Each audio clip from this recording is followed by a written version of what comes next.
এই শহীদ পীঠ আজ ডেভেলপমেন্ট হওয়ার আবশ্যকতা আছে। আজ আবশ্যকতা আছে এই শহীদ মাটি, এই রক্ততীর্থ মাটির প্রত্যেক স্তরে বিকাশ হওয়ার আবশ্যকতা আছে।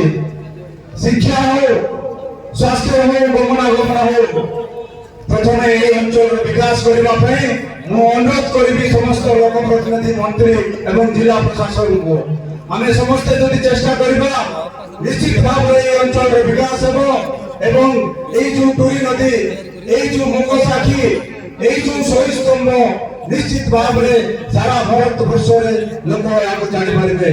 তেণু আসন্তু আমি সমস্তে মিশি এই শহীদ जो परिसर अच्छी आर केमती उन्नतिकरण हो पारिबो एवं ए ग्रामर केमती उन्नति हेबा सहित ए अंचल विकास हेबो से दिगरे पदक्षेप नबा पाइबो समस्त को अनुरोध करी।